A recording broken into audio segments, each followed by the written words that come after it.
The Titans. Billed as the pinnacle of gaming technology, from 2013 till 2018, they represented the very best the Geforce team had to offer for those willing to pay the price.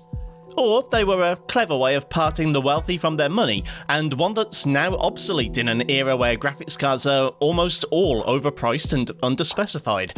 In this series, I'll be looking back at Nvidia's old flagship range, appreciating what they were capable of at the time, how they held up over the years that followed, and seeing if they ever lived up to the hype.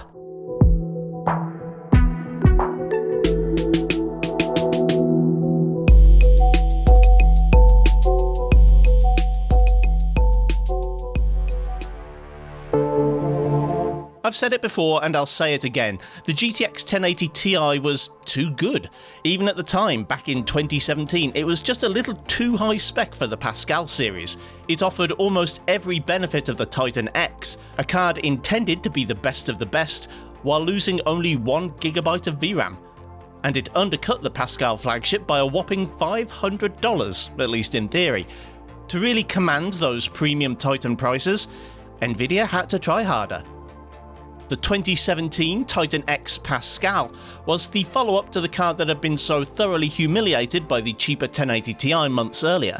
Given the old card's similar name and appearance to the Maxwell-era Titan X, Nvidia decided that the 2017 model would officially adopt the moniker of Titan XP. To make this new card worthy of the illustrious Titan brand, Nvidia had to pull out all the stops. Would that mean an increase in VRAM? Bless you. No, this is still Nvidia we're talking about. Your $1,200 investment still only got you the same 12GB as the previous two iterations, but that VRAM now runs at 11.4 gigabits per second, as opposed to the 11 gigabits of the 1080 Ti and the 10 gigabits of the 2016 Titan X. The GPU itself was now a full-fat GP102 with 3,840 CUDA cores, the same as the one found in the insanely expensive Tesla and Quadro cards from the data center and workstation lines respectively. Now, admittedly, a 7% increase in cores and TMUs and a 9% increase in ROPS and VRAM doesn't sound like a lot, considering the $500 difference in MSRP, but at the time this was literally the highest performance offering Nvidia had, and they were missing out on $4,000 a pop by not putting those fully unlocked GP102s into pro-grade cards instead. The Titan XP wasn't for everyone, but those who wanted the very best there was in 2017, and could afford it, would accept no substitutes. Now, in 2023, expectations remain fairly high. 6 years isn't long enough to fully obsolete any GPU these days, but games are far more demanding now than they used to be, and the world at large is doing everything it can to twist your arm into upgrading to Ada Lovelace or RDNA 3. This former flagship might not have RT or Tensor cores, and therefore can't run DLSS, and only a small number of games can play with ray tracing, but its contemporary, the 1080 Ti, has already proven to still be up to the task of running even horribly unoptimized modern games at acceptable frame rates and high resolutions, and at a $500 higher MSRP, the XP can surely only do better. To start off though, I thought I'd establish a little context by seeing what the second Pascal Titan was capable of throughout its lifespan, with games from 2017 right up to the present day. A lot of games from 2017 still look pretty good, though naturally Assassin's Creed Origins isn't quite cutting edge anymore. It was never a particularly well optimised game. Even the top gaming CPU of the time, the i7-8700K, could produce a significant amount of stutter. Thanks to the Ryzen 5 5600X in this test system, that's not really an issue, though it's been suggested that the poor frame pacing could be resolved by using DXVK to run this DX11 title in a Vulkan wrapper. However, disappointingly, the most powerful single GPU card of 2017 couldn't run Origins at 4K maxed out. At the Ultra preset, the in-game benchmark only manages 52 FPS, with minimums of 39. Now, as a European brought up far from the brainwashing of the NTSC Illuminati, 50 FPS is perfectly acceptable for me. However, if you didn't mind running your status symbol of a graphics card at lower settings like some kind of common savage, then dropping to high will reach 60, but only on average, with lows still inhabiting the 40s. If you didn't mind slumming it with the 1440p crowd, that can offer a very smooth 81 FPS with lows above your precious 60. Resident Evil 7 was a marked departure in style and theme for Capcom's iconic horror series, moving towards the run and hide style of survival horror rather than the resource management version it helped make popular in the first place. It was also the debut for the proprietary RE engine, which is still being used today. As well as allowing for some remarkably modern looking visuals, it's also extremely well optimized, and performance on the XP is at the kind of level that can be expected from an elite level GPU. Even maxed out at 4K, the game could produce a rock solid 60 plus experience. Averages, even out in the wooded areas, come close to 80 FPS, and 1% lows are only 63. I'm far too much of a coward for horror games. RE8 is more my speed, so I'm afraid I didn't grab any exciting footage. Jesus Christ! Boasting one of the best character models of its era, Hellblade: Senua's Sacrifice might not be the most challenging or innovative gameplay experience ever made, but it is one of the most visually striking. And it's also a bear to run. I'm less disappointed than I was with Assassin's Creed, but it's still a touch embarrassing. The most powerful graphics card of 2017 couldn't even last out the year before finding at least 2 games it couldn't run with the sliders dragged all the way to the right. DX11 is far smoother than DX12, but still suffers some heavy loading stutter. At 4K very high, the game runs at 43 FPS with 1% lows of 35, and only gains about 7 frames from dropping to high. At 1440p, the average is a much more tolerable 86, but lows are still only 40. As this GPU lacks hardware RT, there's not really a reason to use DX12, which is good because it's a disaster at both resolutions. 1% lows drop to 19 FPS at 4K and 27 at 1440p.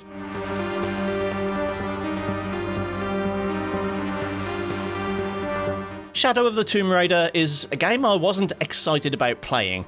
Longtime series fan Ellen Rose from Outside Extra, a channel that doesn't do reviews, recorded a long, mostly negative account of everything bad about the game, and that kinda extinguished any interest I might have had.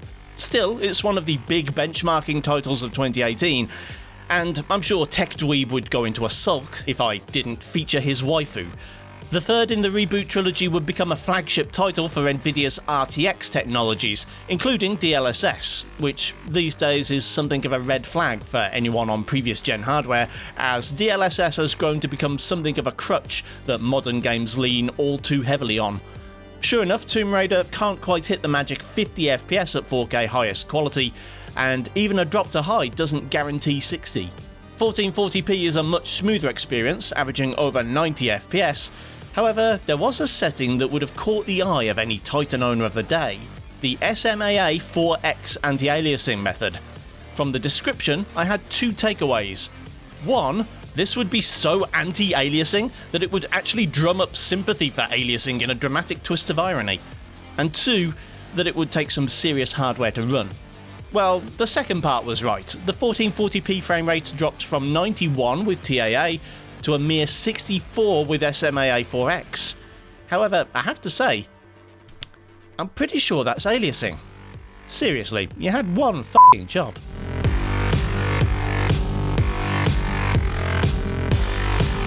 As Rockstar is rumoured to be pricing GTA 6 in true Titan fashion, 2019's Red Dead Redemption 2 may be the last of their games that many of you peasants play. Piracy's bad, okay?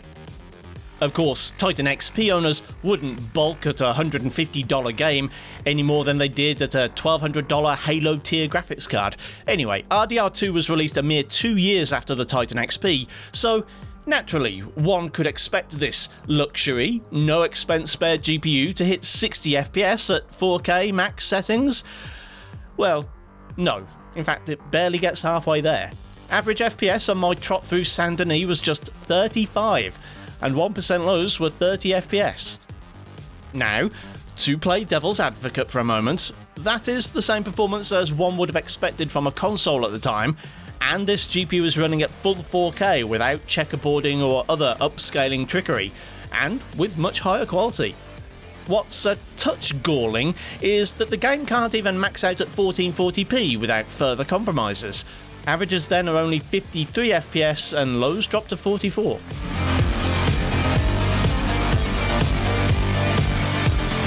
Coming into 2020, and it's probably time to drop the act. The Titan XP was a rich person's toy in 2017, and those people would have most definitely upgraded at least once in that 3-year period. Moreover, with the imminent arrival of the scalper pandemic, the majority of Titan XPs would have been sold into indentured servitude as crypto miners by 2021.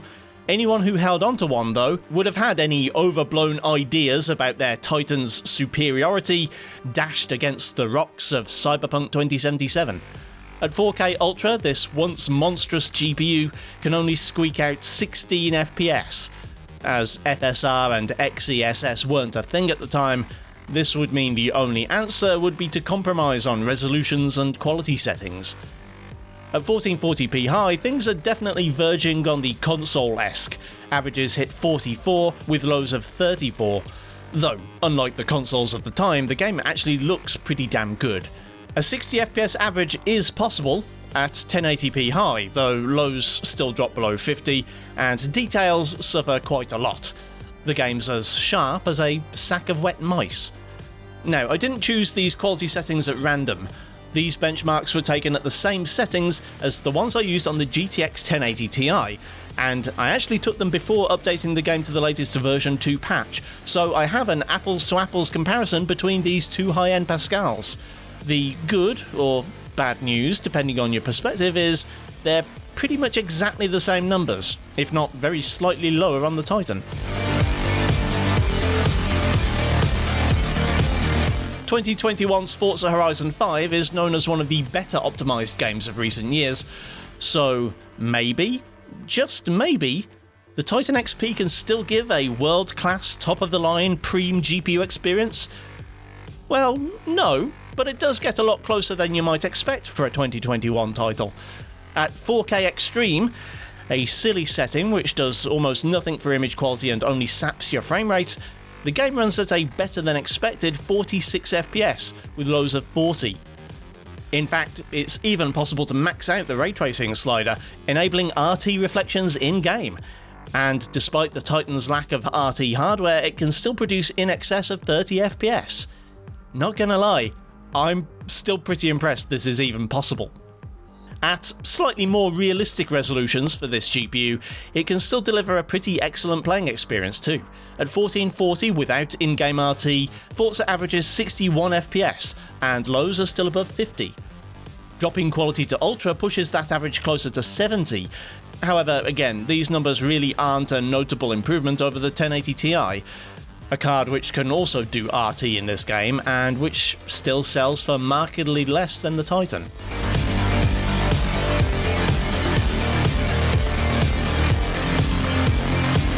In 2022, I still haven't given up the 4K gaming dream for the Titan XP. Spider-Man Remastered can almost deliver the goods at the very high preset, averaging 51, and could probably hit 60 with some dropped settings. The 1% lows come from the more challenging scenes looking out over New York City, as well as the occasional random spike along Broadway that is just how this game is. At 1440p, that averages up to 80 FPS, which is great news for anyone looking to play this title on a 5-year-old GPU. Of course, the other 5-year-old high-end Nvidia card actually posted 85 FPS at these settings. This is starting to get awkward, isn't it?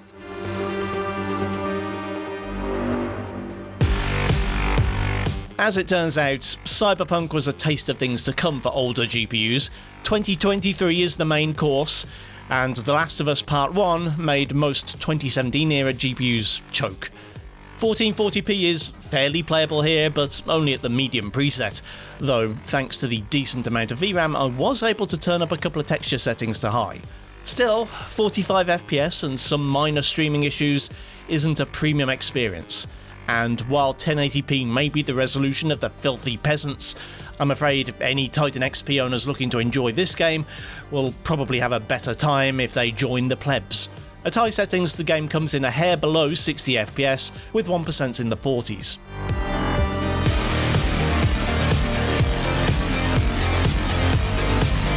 The story is a little more pleasant in Ratchet and Clank Rift Apart.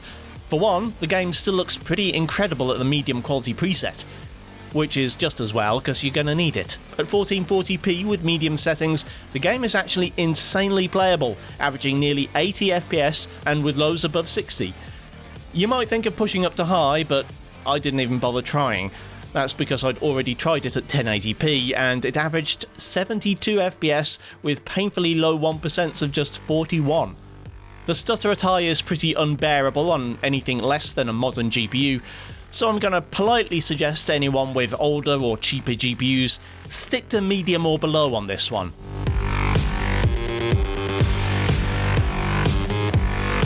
Respawn's Jedi Survivor is another game which displays the plague of 2023.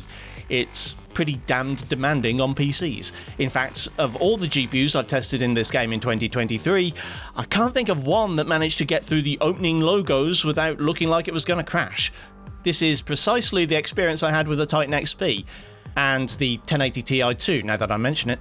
Still, in-game it's possible to see some playable frame rates, even at the high preset. At 1440p it's mostly above 30 FPS, with the occasional dip thanks to the game's incessant stuttering. At 1080p, the stutter is still there, and still annoying as all hell, but at least the averages are now close to 60. Also, while I'm damning the game with faint praise, RT is no longer an absolute necessity. Since the last patch, Cal's hair now renders correctly and isn't a bright, shadowless orange flame whenever he moves. Result?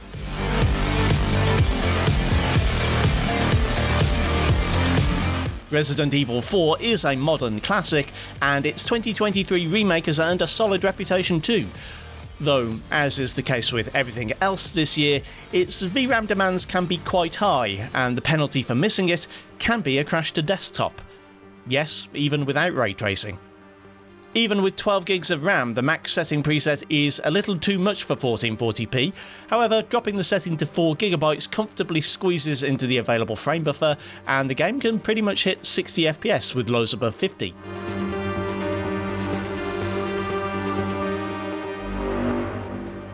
Saving the biggest challenge for last, Starfield was built with temporal upscaling in mind from the get-go, and with even the Ultra preset resorting to 62% applied by default. I'm going with the same 1080p fixed resolution that I recorded the 1080 Ti with on the day the game launched, testing this less CPU-intensive scene inside the lodge. The results are damn near identical. At medium, the Titan scores 44 FPS to the 1080 Ti's 43.5, with the same 0.5 FPS margin in the 1% lows. At high, that difference drops to just 0.1 FPS. Now, at this point in the video, I should be wrapping up. I have my conclusion, and it's something to the effect of, haha, Nvidia ripped off rich folks and gave everyone else the superior product for less money. This wasn't satisfying to me. I felt like the Titan XP had more to give, like, with some tuning I could maybe finally find a reason for it to exist, if I could squeeze some extra clocks out of the GPU or the RAM, even if I had to replace the cooler. Well, it didn't come to that. With the power limit pushed up to the maximum 20%, pretty much every test crashed immediately. At 10% or 5% it might last a while longer, but within a minute, every power limit increase saw the combustor stress test freeze and then crash. If I tried to overvolt and manually overclock without increasing the power limit, anything above 100 MHz would still crash within a couple of seconds, and below that would still crash within 30. The Titan XP might have 7% more cores than the 1080 Ti, but a good 1080 Ti can easily clock 5 to 10% higher than this Titan. If you're lucky enough to have an XP that can clock higher than this without blue screening or dropping to desktop, then maybe you'll justify the extra expense to yourself. If you can shunt mod it to draw more power, then maybe you could get 2 GHz out of it and really blitz the average 1080 Ti, maybe even compete with a Turing card. But as it is, having evidently lost the Silicon Lottery, I can't say the Titan XP is living up to the brand's reputation. So, I guess I'll elaborate on my conclusion. Ha ha ha, Nvidia ripped off their richest consumer clients with the Titan XP. Even if these GPUs are technically better binned than those in the 1080 Ti, it certainly seems like board partners, like EVGA who made mine, gave it better power delivery than the Titan so it could maintain better clocks. This is why, despite the extra cores and ROPs and whatever, despite the extra 1GB of VRAM and the extra memory bandwidth, the 1080 Ti still manages to be consistently the same as, or better than the Titan, and still costs less even 6 years later. Of course, laughing at Nvidia exploiting wealthy customers in 2017 is not only a bad look, it's also very tone deaf. This was effectively Team Green showing their hand. After the scalper pandemic, the Titan model of milking cash cows became obsolete. Now it appears we all exist only to be exploited, reeled in with the promise of flashy features like frame generation, while 4050s are rebranded into 4060s, and the minimum cost of entry on GeForce GPUs continues to go up. People spending $1,500 on a top-of-the-line RTX 4090? Weirdly, don't seem like the ones being taken for a ride anymore. But I digress. The next video in this series will be, well, whichever Titan card I can get a good deal on. Thanks for watching, kindly do the usual YouTube things if you feel so inclined, and I'll see you next time.